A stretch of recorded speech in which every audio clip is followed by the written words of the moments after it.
Баршаңызға сәлем, менің арнама қош келдіңіздер. Бүгін тез дайын болатын өте дәмді шоколадты печенье жасаймыз. Видеоны өткізбей соңына дейін қараңыздар. 2 жұмыртқа саламыз, оның үстінен құм шекерімізді қосамыз және де шым-шым тұз қосып, жақсылап араластырып аламыз, қантымыз ерігенше. Оның үстінен сұйық май құямыз, тағы да жақсылап араластырамыз.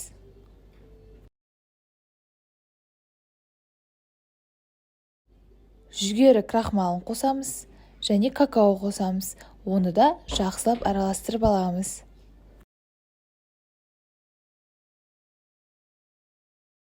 Осындай шоколадты масса пайда болады.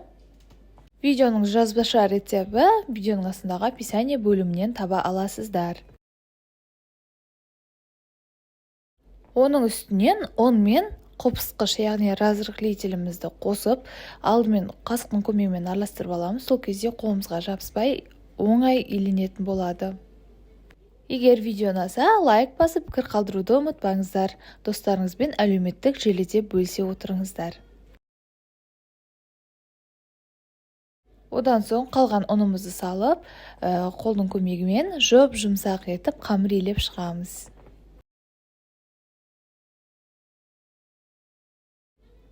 Осылай жақсылап илеп аламыз. Біздің қамырымыз осындай шоколадты болып шығады, тығыздау қамыр болып шығады. Енді формамызды алып, қолымызды майлап аламыз, домалақтап, кейін осындай дөңгелек пішінге келтіріп, печеньелерімізді орналастырып шығатын боламыз. Мен көз мөлшерімен алдым. Барлығы бірдей болған қаласаңыздар, грамдап өлшеп алсаңыздар болады. Осылай алдымен домалақтап аламыз, одан кейін басып, дәл видеода көрсетілгендей етіп жасаймыз. Бұл рецепт бойынша бізде 20-22 дана печенье шығады. Алдын ала пешімізді қыздырып дайындап қоямыз. Осылай барлығын салып алдық. 180 градуста 15-25 минут аралығында пісіріп аламыз. Сонымен біздің осындай дәмді печеньелеріміз дайын болды. Тез дайын болады, өте дәмді болып шығады. Балаларыңызға жасап берсеңіздер, сүйсініп жеп алары сөзсіз. Егер менің арнама тіркелмеген болсаңыздар, видеоның астындағы подписаться кнопкасын басуды ұмытпаңыздар. Қасындағы колокольчикті басып все дегенді таңдап қойсаңыздар, жаңа видео шыққанда сіздерге хабарлама баратын болады.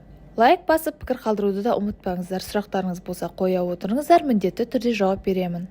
Міндетті түрде жасап көріңіздер. Астарыңыз дәмді болсын. Сіздермен болған Мадина.